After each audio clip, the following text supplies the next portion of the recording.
Ano dito?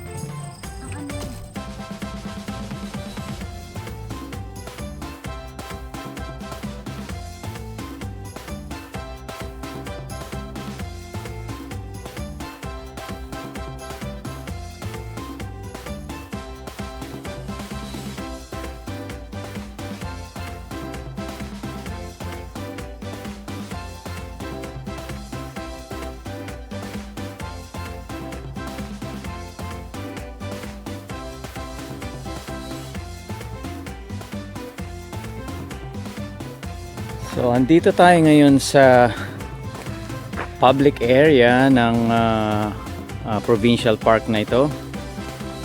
At dito makikita nyo sa symbol na yan na bawal magtayo ng tent. So, ito'y parang istambayan lang or day use or picnic area. At maganda yung lugar na to kasi nakikita natin ang Harbour at napakaraming bangkang naka-moor dito sa mga buoys na naka-ready na ron sa gitna nung tubig. Ito mga kaibigan ang Montague, ewan ko, hindi ko alam kung paano i-pronounce yun. Montague Harbour Provincial Park, at ito ang beach. So meron siyang trail dito at subukan nating akyatin ito. Matarik. Oh, likaw. Tingnan natin kung anong meron dito sa itaas. Na part yata ito ng features ng campsite na ito. Ito kasing provincial park na ito ay nasa may bundok-bundok. So magandang campsite nila, kaya lang sa mga nagka-camping mahirap kasi dadali mo yung gamit mo dun sa taas nang hindi nakakalapit ang sasakyan. At tingnan nyo kung gaano katarik ito mula dun sa beach. Oh, hinapo tayo dun. Yan, mataas. At wala talagang access yung mga sasakyan dito sa campsite dito sa taas. Kaya bit mo ang gamit mo. May pinapahiram silang kariton, wheelbarrow. At ito mukhang pababa papunta sa kabilang parking. Oh, ito yung launching area. Kung may dala kayong bangka, ayan, tingnan natin. Meron naglo-launch ng bangka na hatak-hatak ng SUV nila. At tamang-tamang dating natin para mapanood natin. Op! Paalis na yata sila eh. Tingnan natin. Kung nakikita nyo mga kaibigan. Ayan. Oops. Hindi tayo makalapit dahil makikita nila nagbibideo tayo. Medyo bawal dito yan eh. Kaya ayan. So hatak-hatak muna nila yung bangkang yan hanggang sa makarating dito. And then ilo-launch. So i-atras yung bangka hanggang umabot dun sa may tubig.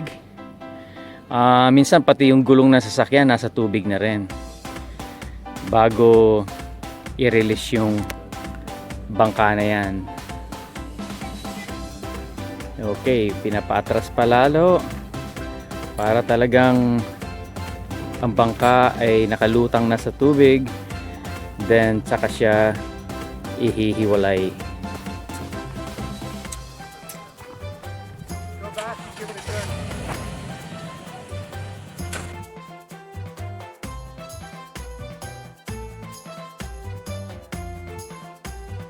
Information map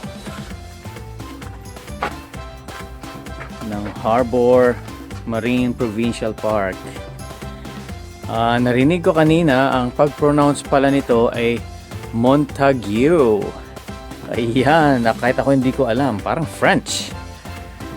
Okay, subukan nating bumaba dito sa harbor dock ng mga bangka.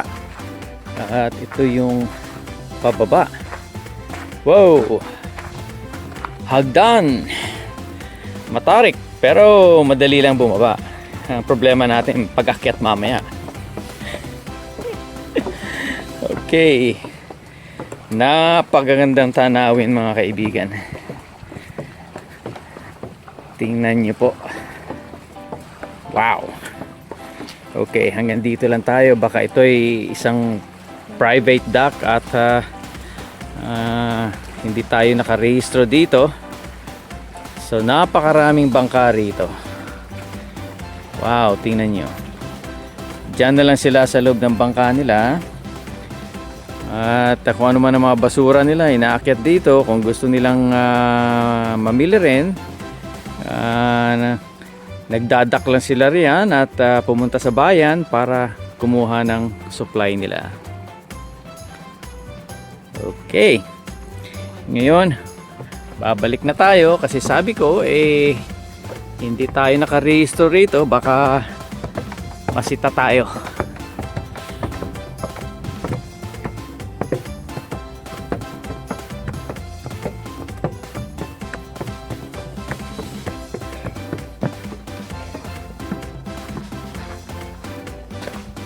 Okay. Ayan po ang self-registration nila ng mga bangka o mga may-ari ng bangka. So kailangan mag-register sila dito. Holy cow, dalawa sila.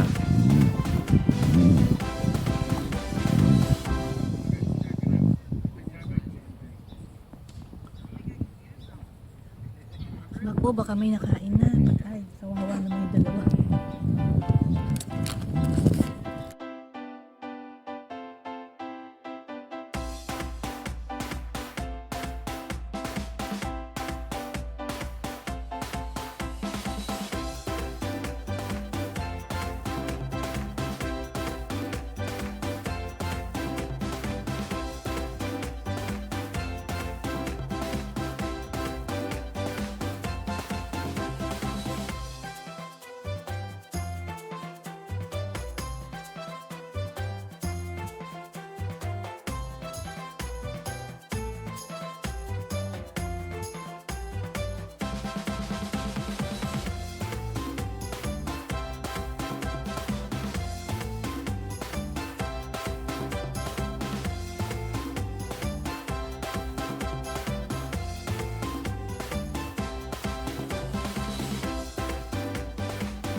At yan ang bangka natin. Tayo ay papunta ngayon para mag oyster picking at crabbing at the same time.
Kaya mga kaibigan, mula rito sa island, tuloy-tuloy lang panonood at marami pa akong mga videos na isi-share sa inyo.